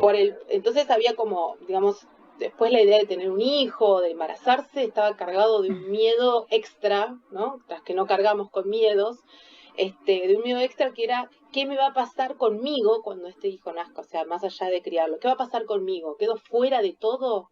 ¿Quedó fuera del sistema? ¿Quedó fuera de la mirada del otro? ¿Quedó fuera del goce del otro? Claro, ¿En qué me convierto? Pero claro, ¿no? yo me en una teta ambulante me convierto. Claro, sí, porque ¿no? Entramos en una fase en la que solo somos alimento del otro. Claro, y también nosotros no tenemos nada. Y también me refiero a la actualidad cuando hablábamos en otra clase de la de habilitar todas las posibilidades. Quizás hoy una persona, o sea, digo, si se instaura una nueva normativa que anula la que hoy sí quiere hacer ese camino que vos contás, digo, y bueno, también es aceptable y está todo bien, digo. Pero es como que... Yo creo que aparte de esa consigna, justo hoy cuando hablábamos de lo de, bueno, cuáles son las prácticas sociales vinculantes y lo de los modos de clasificación, como que los feminismos, para mí, están por fuera del género y por eso también hay como una unión ahí con lo racial también, porque vienen a poner sobre la mesa los modos y cómo los modos esconden de alguna forma roles, contenido, religión, y poder. Y relaciones de poder, ni poder. hablar, ¿no? Obvio, claro. Relaciones de poder invisibilizadas que aparecen en esto, en la ubicación de los sujetos y en los discursos de los sujetos. Un poco sí, igual, no sé qué, Lara. Sí, nos convertimos en una teta. Bueno, un tiempo. Y qué sé yo, si hay manada, siempre si hay manada, si hay un otro que nos banque, siempre, todo lo que sea difícil, si hay muchos otros que nos banquen en la misma, es más fácil.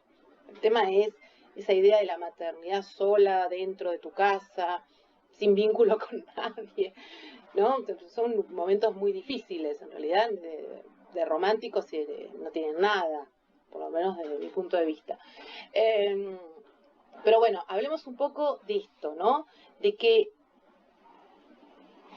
conviven, pero no solo en generaciones anteriores, también surgen como restos de imaginarios. No es que todas las mujeres jóvenes o todos los hombres jóvenes o todos los no binarios jóvenes van a pensar dentro de la lógica del feminismo. No, también vamos a encontrar un montón de jóvenes que sostienen ideas más conservadoras y que tienen, digo, si nosotros hablamos, ¿ustedes hablan con jóvenes habitualmente? Más jóvenes que ustedes, digo, adolescentes, hablan.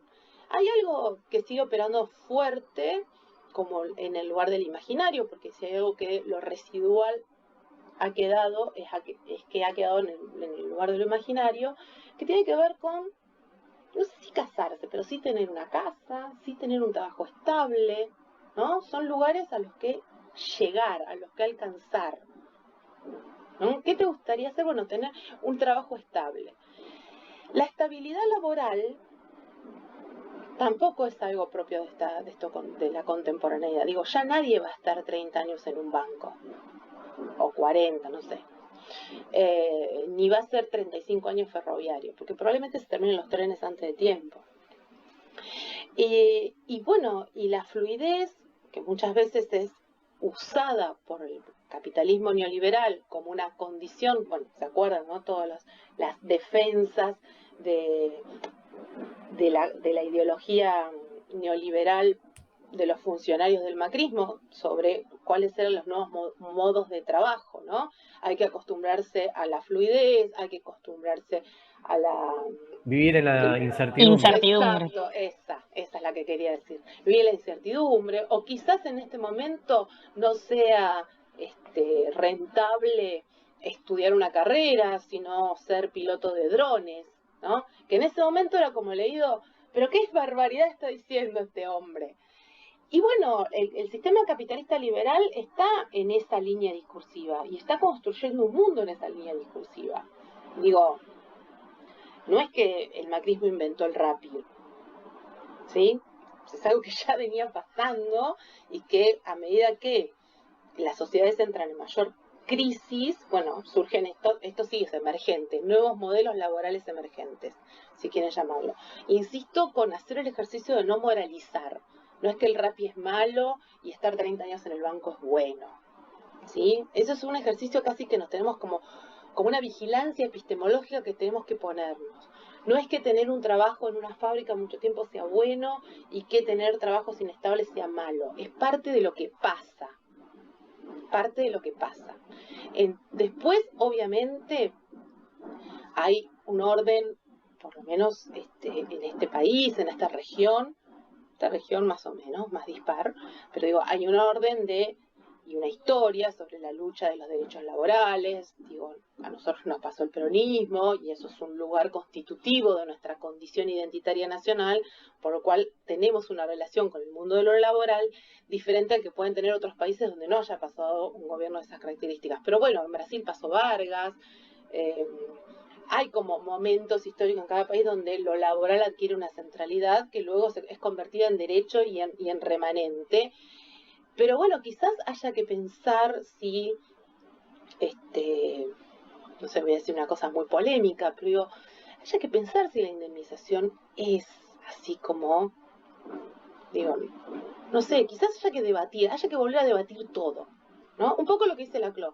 Quizás lo que caracteriza la contemporaneidad es la necesidad de volver a debatir todo. No hay nada dado, ¿sí? No sé, Claudia, yo tampoco cuánto va a ser la clase, pero capaz que un ratito más. Pero no hay problema, se está grabando, así que en todo caso después te subo la grabación. A ver, la Clo decía esto, lo vimos en el sincrónico pasado. Y después tuvieron como 2 clases más donde pudieron leer todas estas definiciones de identidad que plantea Jiménez, que no son definiciones, son teorías para pensar identidades. Pero que es como un modelo teórico que sirve para pensar todo tipo de identidades, ¿no? Entonces decís, bueno, rasgos. Primero, lo fundamental, que identidad es una categoría relacional, ¿no? No absoluta, ni mónada, ni única, que es un poco lo que planteaba Heller. No solo Heller, la modernidad pensaba al sujeto como un momento de construcción identitaria y un momento en el que se llegaba a una identidad, ¿no? Que tenía que ver con esto, con su posición social o con el trabajo que había asumido, o con su condición familiar, y que esa identidad se quedaba para siempre, ¿no? Nos definía para siempre. Entonces, el famoso yo soy bancario, ¿no? Bueno, pero no fuiste siempre bancario. Bueno, pero lo más importante para conocerme es que soy bancario. Donde si hay algo que la modernidad no respetó mucho es el vamos siendo, ¿no? Esta idea, por eso yo les decía, hay algo de lo contemporáneo que es la revalorización del presente continuo. Soy lo que estoy siendo. Voy como voy viendo. Me sale como me sale haciendo, ¿no? Ese ando, endo, no es que fui, soy y seré, que es más tajante, sino que voy siendo. Cualquiera que haya hecho terapia sabe que es parte de la aceptación del uno mismo. Aceptar que uno hace lo que va pudiendo y lo que va haciendo en el momento, en el aquí y ahora de las peripecias o los conflictos. Y que no hay lugares estancos a los que conectarse de una vez y para siempre. Podemos nosotros elegir si quieren, una cantidad de variables de valor a las que respetamos. Bueno, yo siempre prefiero estar del lado de los leales, o prefiero estar del lado de los luchadores, o prefiero estar, un montón de características positivas que pueden tener. Pero también es legítimo, yo quiero estar del lado de los chorros, o sea, es legítimo. Cada uno puede estar donde quiera, ¿no? Porque va siendo. Lo que no puede haber es como sanción, sanción en términos de no tenés que ser eso, cancelación, cancelación. Sí, bueno, sanción moral, por supuesto, porque hay una sociedad, pero la cancelación de vos tenés que ser esto y no podés ser aquello. Eso es muy difícil planteárselo para la juventud, ¿no? Yo leía hoy un texto que les voy a subir de Bomaro, dice, no hay una definición unívoca de lo que es el joven hoy, más bien hay que hablar de pluralidades, diversidades, multiplicidades que caracterizan a las juventudes. Y ahí Reguillo, ¿no? Que es justamente un texto, lo tengo acá, y es un texto del 2000, o sea, tiene 20 años. No me quiero equivocar, pero estoy casi segura. Sí, 2000, agosto del 2000. Y este libro de Reguillo que ustedes leyeron es una primera, no los primeros trabajos. Bueno, ya Margulis escribía sobre los jóvenes en los 90, pero de cierto orden, cierto mapa, ¿no? Ella lo que intenta hacer en este trabajo es mapear prácticas y decir, bueno, no hay un joven, hay todas las prácticas que los jóvenes ejercen. Y hay prácticas que podemos entender más y prácticas que podemos entender menos, qué sé yo. Y están construyendo, de nuevo el gerundio, ¿no? El ando-endo, construyendo identidades en la participación de esas prácticas. Entonces algunos escriben grafitis y construyen identidades ahí, y todas las prácticas pueden ser leídas en una dimensión política. No política de partidario, ¿no? Sino que sería la politicidad de las prácticas juveniles. En tanto y en cuanto son prácticas que intervienen en el mundo para transformarlo. Desde esa lógica pensar la politicidad, ¿no? Por eso ella hace la diferencia, y Chantal Mouffe también, entre la política y lo político. ¿Cuál sería la dimensión de lo político en las prácticas juveniles. Creo que querías decir algo, Euge, perdón, y te corté. No, perdón, que esto que mencionabas, como en la modernidad la validación, yo por ejemplo tengo 30 y me acuerdo que cuando en los cumpleaños de 15, nunca cambie, seguí siempre así, no cambies, o por ejemplo la gente que había cambiado su pensamiento, tal es un panqueque, o cómo no, había ahí en eso de ser y tensión moral, claro. sostener a costa, pero Bueno, ahora... la coherencia es un valor positivo, está cargado de positividad. ¿Se Claro. acuerdan cuando murió Néstor Kirchner? Todas las películas que se hacían y demás eran mostrar cómo él murió diciendo lo mismo que decía 30 años antes, qué sé yo. Y entonces la coherencia como un lugar positivo a revincular. Y bueno, ¿y qué pasa? El Diego no era coherente. Entonces ahí nos estalla el modelo, ¿no? Entonces la coherencia es buena en algunos casos y es mala en otros. No, la coherencia está cargada de dimensiones positivas, pero hay un trabajo discursivo hecho sobre eso. Yo lo que quiero, no es que las categorías nacen con un componente moral, sino que el componente moral se va, en la dinámica social discursiva, se va nutriendo de un componente moral. Entonces la coherencia es buena y la incoherencia es mala, pero eso también tiene un aspecto de construido, ¿no? Eso es lo que no quiero que pierdan de vista. Que no hay moralidad, natural, ¿sí? Las categorías no tienen naturalmente su condición de bueno o su condición de malo. Han sido construidas en esos entornos lingüísticos. Y si fueron construidas, pueden ser deconstruidas, ¿no? Ahí Heriberto y su hallazgo con Laclau. Si fueron construidas en ese eje, pueden ser construidas en otro eje. Podemos estar de acuerdo en que compartimos un universo posible de valores. ¿Por qué? Porque estamos en la misma institución, estamos cursando la misma materia, nos interesa la práctica docente como una práctica que justamente tiene en cuenta la trascendencia del sujeto, ¿no? Queremos ser docentes porque queremos trabajar e intervenir en la trascendencia de ese otro con el que compartimos un espacio.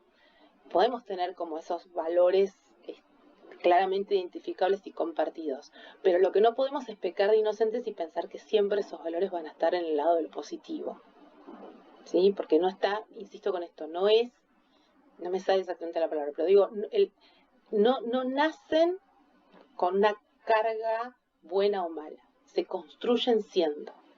Y aparte porque pensarlo así dejaría mucho que desear del entendimiento de, bueno, lo que fuimos leyendo, al menos durante este seminario. Bueno, pero digo, la propuesta del seminario es que aprendamos a poner en duda o que por lo menos nos quede la duda, lo que no significa que nuestros esquemas mentales sean tan fáciles de cambiar en un cuatrimestre. No es que porque tengamos 3 clases de algo y digan, che, ¿por qué no pensás esto de tal manera? Bueno, vamos a ser tan fácil. No, justamente los esquemas mentales tienen algo de perduración en el tiempo. Sí, lo sabrán los terapeutas. pero en principio es como instalar un debate. No, quedémonos con eso. Instalemos un debate. Instalemos la idea de que también las nociones de identidad y de juventud tienen un proceso de construcción. Y que el modo en que nosotros entendemos a los jóvenes nos obliga, en esta relación que vamos a establecer con ellos, insisto, con la práctica docente, nos obliga todo el tiempo a ir viendo cómo van siendo. Y no pararnos desde un lugar de el joven es. Porque ahí lo cargamos de una esencialidad que ya no es tal, ¿no? Si tuviéramos que poner en un gran cuadro como una diferencia entre lo contemporáneo y la modernidad, es que la modernidad privilegiaba la esencialidad, las cosas son así y asá, mientras que la posmodernidad privilegia lo relacional o lo relativo, ¿no? Va siendo. El es con el va siendo. Ese va siendo tiene obviamente otras curvas, otras erupciones. ¿De vigilancia y de control qué, mi amor, Lara? No entiendo de dónde viene ese pensamiento.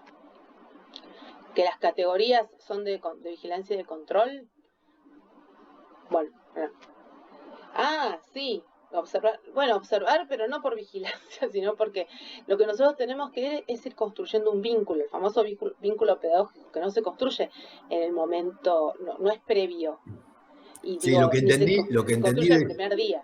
me pareció que lo que entendí sobre lo que dijo es como la vigilancia, el control, como para siempre ser esa esencia.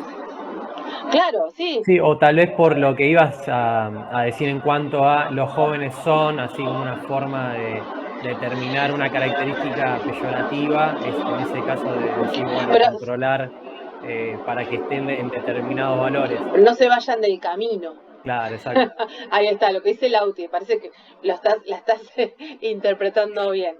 Bueno, pero fíjense que al mismo tiempo esos jóvenes conviven con un montón de relatos sociales que justamente trabajan en ponerlos como lugares estancos, ¿no? Entonces los jóvenes son desordenados, los jóvenes son inmaduros, los jóvenes son, no sé, inestables, ¿no? Hay un montón de, bueno, de hecho hay un montón de estudios, de hecho por eso hay observatorios de los jóvenes, porque todo el relato mediático, que es uno de los relatos más importantes en la construcción de las relaciones de poder social, justamente por la pregnancia que lo mediático tiene en nuestra vida cotidiana, los relatos mediáticos tienen mucha capacidad de clasificación de las conductas juveniles. Entonces, por un lado está el joven delincuente, el joven niní, ¿se acuerdan? Eso es una categoría absolutamente mediática, la del joven niní, que ni estudia ni trabaja. En los 90 hablaban así, tan sueltos de cuerpo, del joven niní, y era una especie de subjetividad perdida. Si no estudia ni trabaja, no hay ningún horizonte posible para pensar a ese joven. Casi como, digo, y después funciona mucho en los ámbitos escolares esto, funciona mucho en los ámbitos educativos, porque es como que uno se queda con los que tienen proyección, y con los otros como que los das por perdido de entrada, ¿no? Y ese no tiene, no, lo voy a dar por perdido, ¿no? Bueno, sí, no tan de los 90. Lo que pasa es que la categoría se instaló en los 90 justamente cuando uno de los principales sectores afectados por las políticas neoliberales de Carlos Saúl, no voy a dar el nombre, el apellido, afectaban a los más jóvenes, ¿no? Fue un momento muy difícil para ser joven en los 90. Hoy, por ejemplo, mediáticamente se pone en cuestionamiento la capacidad y las ganas de trabajar de los jóvenes. Y en ninguno de esos relatos se habla de cuál es la remuneración, si los trabajos son registrados. O sea, se habla mucho del compromiso y terminan siendo como trabajos donde vení mañana, 500 pesos por día, 12 horas de mozo. ¿Cómo se construye esto, el relato mediático, a partir de dónde? ¿Cuáles jóvenes? Y sobre esos jóvenes, ¿qué se cuenta alrededor? Sí, que están decididos a sacrificarse para ser esclavos de un sistema, o quienes dicen, no, bueno, no, digo, antepongo mi deseo, que es la del de terminar de estudiar o de hacer, o de no hacer nada, ¿no? Que eso también es otro de los mandatos sociales de la modernidad. La productividad es un mandato social de la modernidad, y en ese mandato social el ocio quedó como un lugar absolutamente negativizado, quedó entre el haber y el debe, digamos, si esto fuera una planilla de contabilidad, el ocio quedó en el debe, ¿no? Para el ocio uno debe justificarlo, debe, ¿no? Y es más, lo hacemos permanentemente. No, estoy descansando. ¿Qué estás haciendo? Estoy descansando, pero porque ayer trabajé 12 horas, o entregué 3 trabajos prácticos, o cuidé a mi bebé, y estoy descansando, punto. Estoy descansando, punto. ¿No? Porque si no, sigue operando esta performatividad discursiva de justifico aquello que considero que está en un lugar de la falta, ¿no? Y ahí de nuevo, si quieren, discurso psicoanalítico lacaniano, ¿no? Siempre el otro, la relación vincular de identidad se construye con el otro porque se construye en la falla del otro, ¿no? Yo les había puesto por acá como destruir el mito totalizante, que hay algo que es propio de lo contemporáneo, que es echar por tierra el mito totalizante. Uno de los mitos totalizantes que configuró las identidades modernas tienen que ver con que somos una unidad cerrada de sentido sin falla. Y lo contemporáneo no solo visibiliza la falla, sino que la pone arriba, ¿no? Somos sujetos fallados que nos insertamos con otro, nos construimos en un ir siendo con el otro desde el lugar de la carencia, de la falla, de una falla que es constitutiva además, ¿no?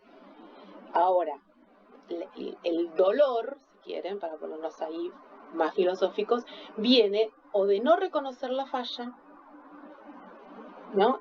O sea, el dolor como un dolor vital, me refiero, no un dolor físico. El dolor, la frustración, el dolor del alma, viene de no poder ver la falla y de estar todo el tiempo queriendo subsanarla, ¿no? Taparla.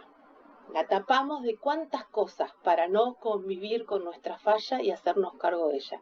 El voy viendo cómo voy siendo es un poco un desplazamiento necesario para convivir con la falla, ¿no? Voy viendo lo que voy pudiendo hacer mientras voy siendo. Es casi como, es esto que soy, ¿no? Es esto que hay, no tiene intención de totalizantes y se define por la falla. En realidad, quienes somos se define más por la falla que por la totalidad, ¿sí? Eso es bien Lacan, ¿no? Eso es discurso lacaniano del sujeto. Ahora bien, habrá que ver por qué las sociedades para funcionar lo que buscan es tapar las fallas subjetivas. Y cómo, en realidad, lo contemporáneo pone en escena la condición fallada de la humanidad. Fallada, fíjense que fallado también está cargado de connotaciones negativas. La idea sería desplazarlo hacia un lugar más real, si quieren, ¿no? Lo real de Lacan también tiene que ver con eso, con la identificación de la falla. O como asumir esa negatividad, ponele. Sí, o asumir nuestra incapacidad para ser seres totales, ¿no? Es más, digo, ni somos totalmente honestos, ni somos totalmente leales, ni somos totalmente buenos, ni somos totalmente malos. Digo, no hay totalmente nada. Por eso insisto con ¿no? Voy siendo lo que voy pudiendo hacer con lo que tengo.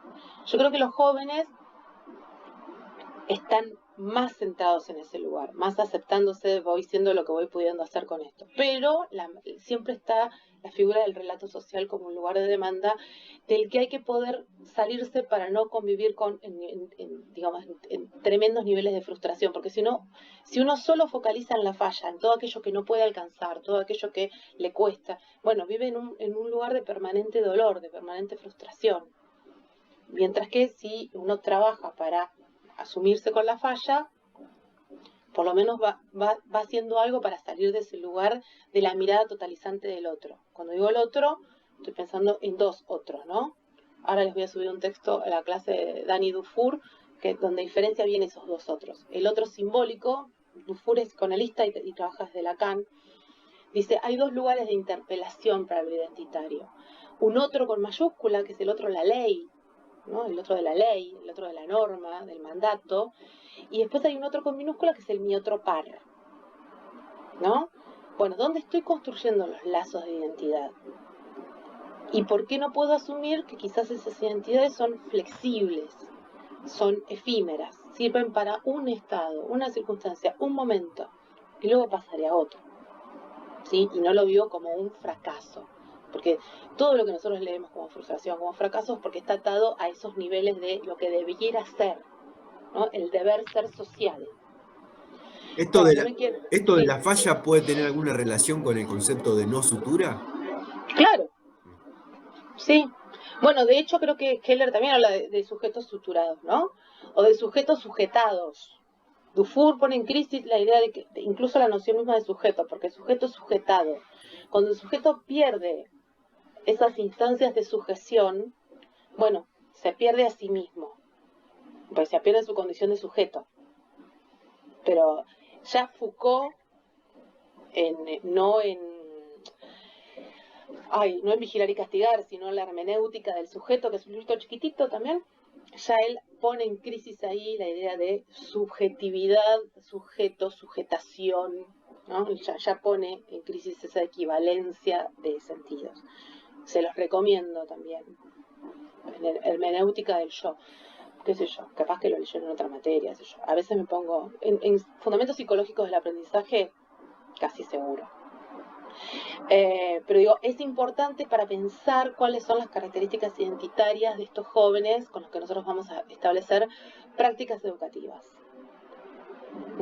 Y nuestra capacidad de poder ver que las prácticas que ellos hacen tienen una dimensión política y tienen una dimensión educativa, aunque no estén previstas en los cánones normativos de lo que la educación prevé. ¿Sí?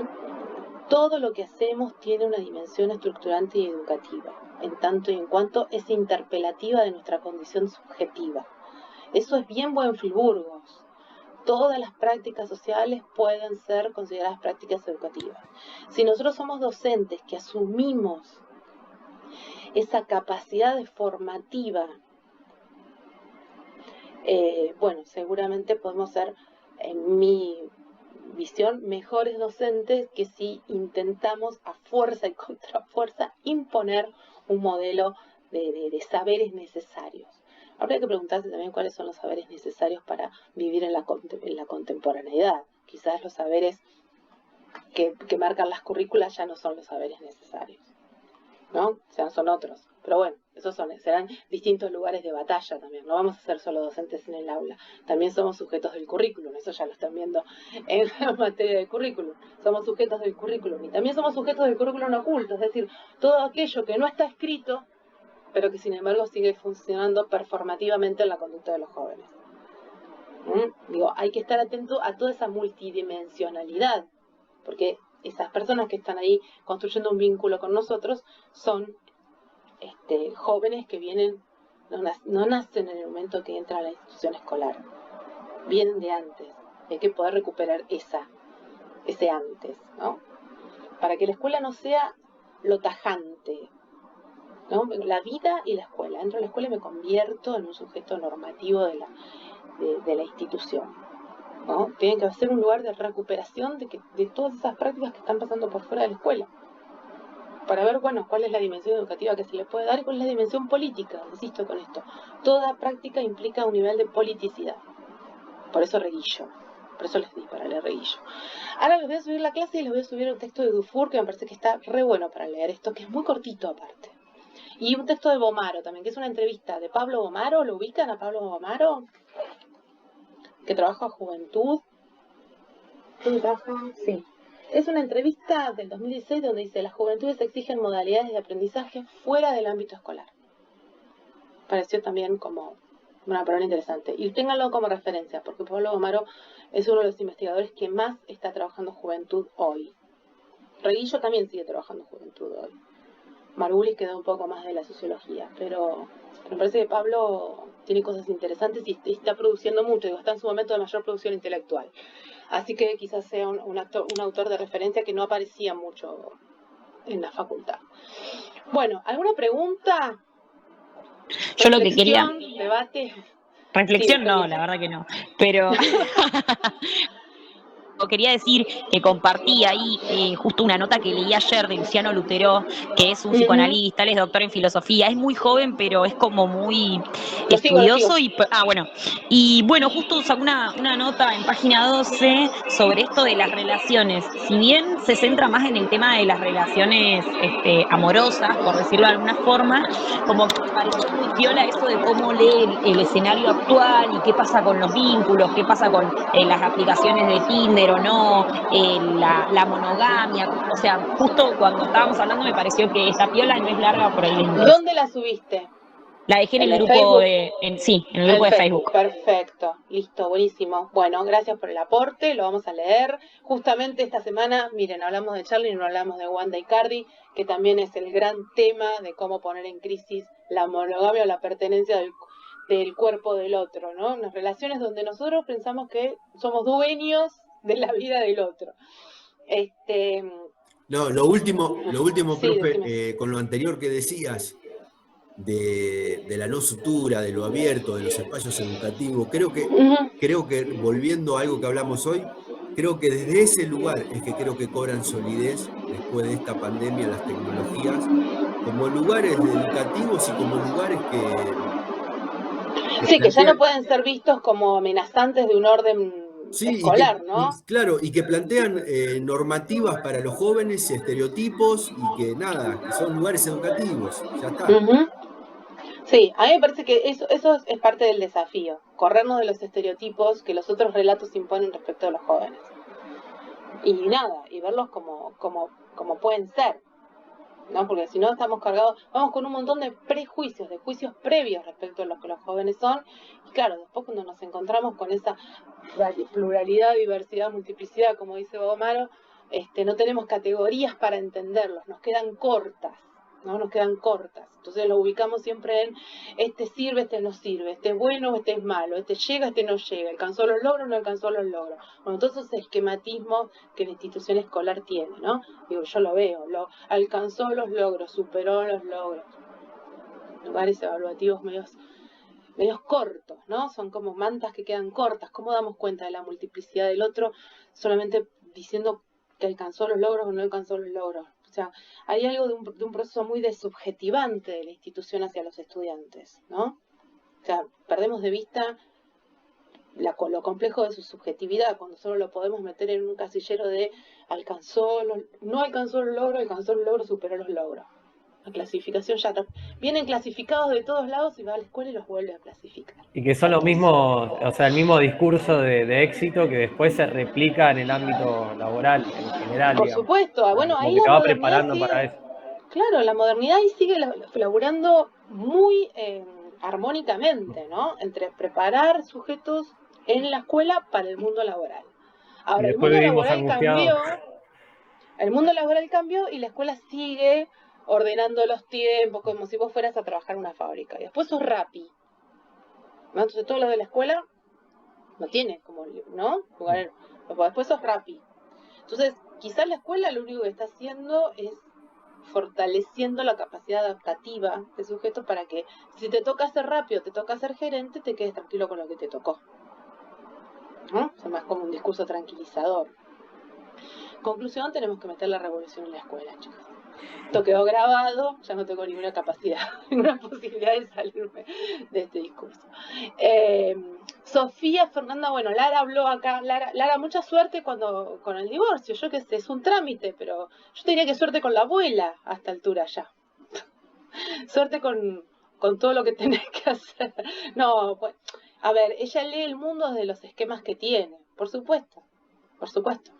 Cada uno lee el mundo de los esquemas que tiene. No le alcanza, en su universo de lo decible y lo pensable, no llega hasta ahí, ¿no? Porque no todos tenemos los mismos límites de lo decible y lo pensable, no es universal eso. Entonces, bueno, ella actúa en su mundo de lo decible y lo pensable.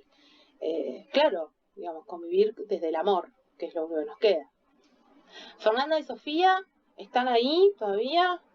Yo porque no, son las únicas que no veo, o sea que les veo la fotito. Yo no pude prender la Sí, cámara porque, si les cuento, estamos con alerta roja por vientos acá en Chubut, así que se me cortó el internet 80 veces en la clase, pero bueno. Ay, bueno, quedó grabada igual, Sofía, No, sí, si después la querés ver.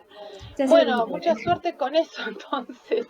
No, también, bueno, acá también hay algo de viento, pero sí, por ahí es un coletazo nada más. Bueno, chicos, nos vemos.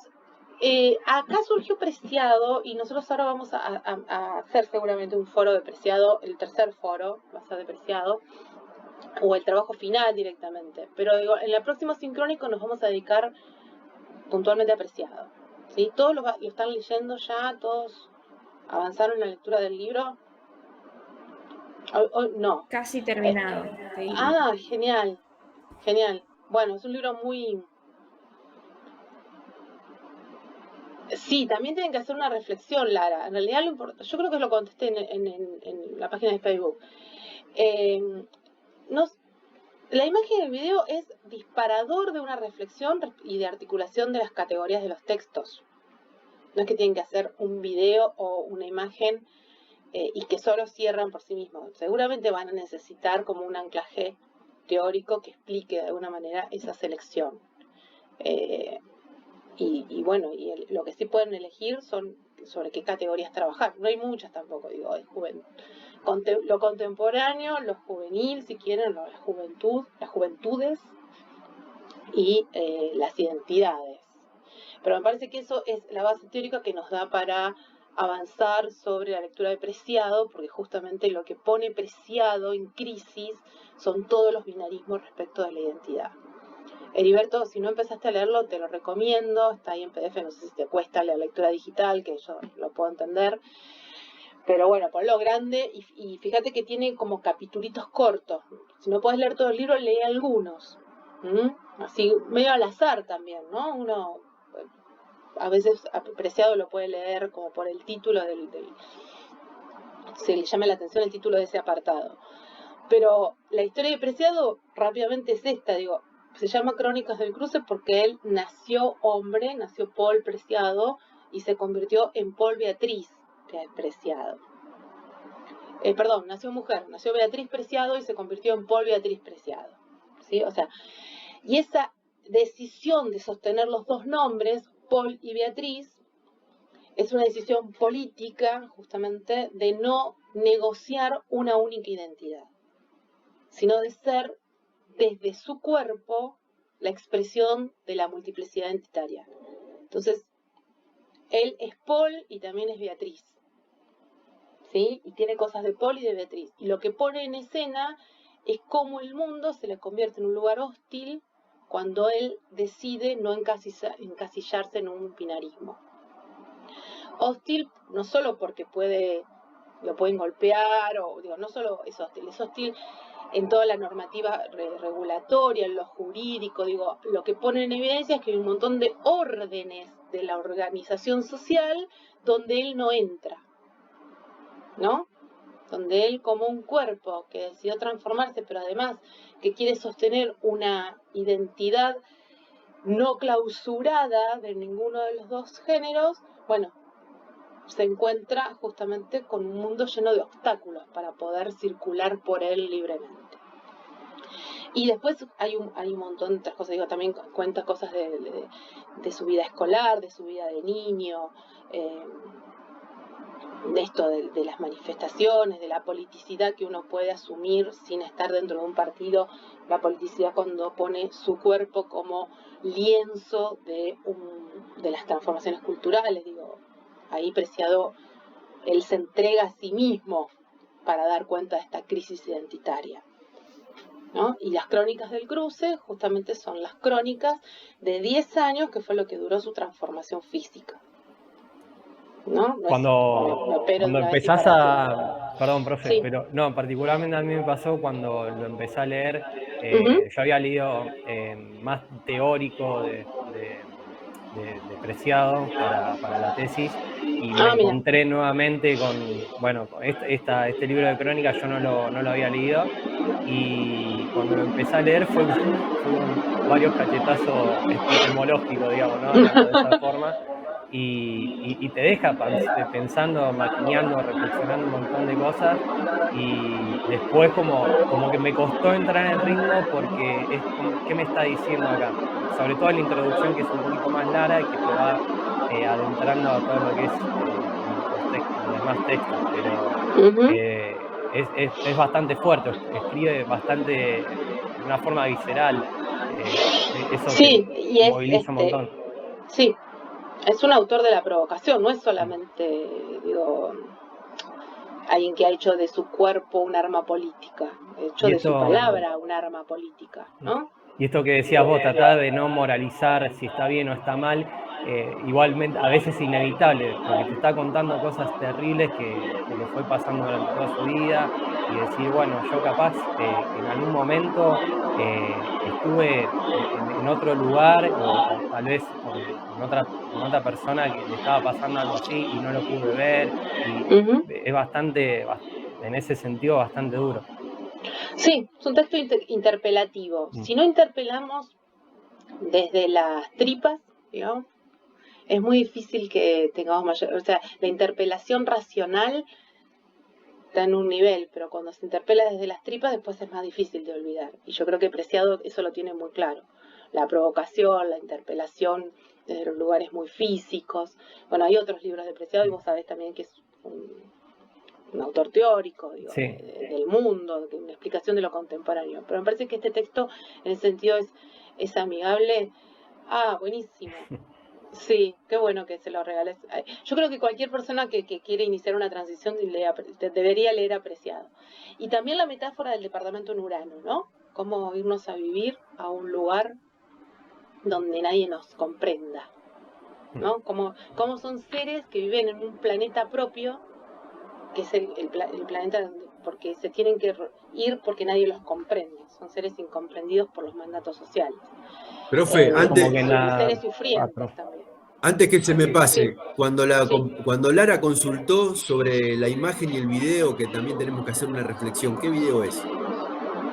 No hay un video, lo tienen que elegir ustedes. Ah, está. Lean la consigna del foro, porfis.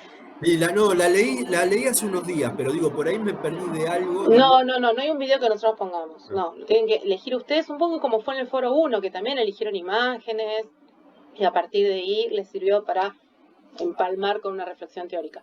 Pero dentro de 2 semanas nos vamos a volver a ver y ya nos vamos a ver directamente con Preciado para poder ver cómo en el libro de Preciado aparecen muchas de las categorías que hemos visto desde la primera clase hasta acá.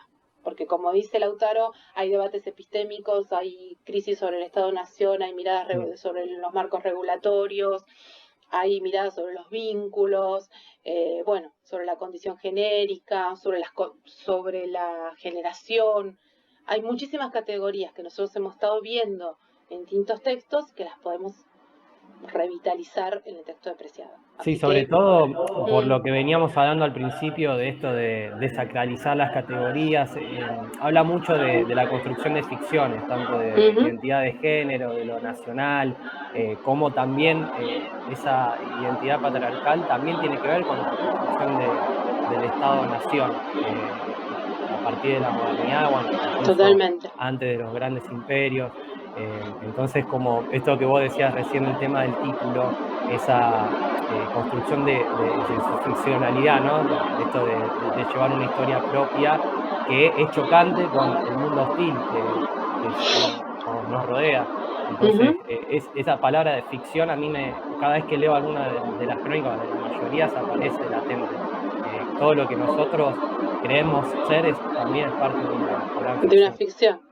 De un relato, diríamos, ¿no? Cuando hablamos de la modernidad y decimos que la modernidad ordenó el mundo con relatos organizadores que le sirvieron para que funcione, lo que de algún modo en algún momento perdimos de vista es el carácter ficcional de esos relatos. Y lo contemporáneo viene a poner de nuevo la luz sobre la condición ficcional de esos relatos. Cuando llego construido, quizás estoy pensando en lo mismo, ¿no? En el carácter ficcional que tiene cualquier relato. Cualquier relato que explique algo tiene un condimento ficcional. Nunca hay posibilidad de que el lenguaje refleje lo real. Nunca. Y nosotros somos seres de lenguaje, o sea, somos seres que construimos un mundo de relatos. Y así vivimos. El acceso a lo real es algo que no tenemos permitido. Un conjunto de metáforas que hemos olvidado que eran metáforas. Como dice Nietzsche, una de las primeras materias que cursé yo fue comunicación y cultura, y no sé si Susana recuerda, pero la cursé con ella. Me expresé ante el sol diciendo que cuando cae el sol o algo así, y fue como, no, querida, el sol no cae. No me acordaba, yo te contesté eso.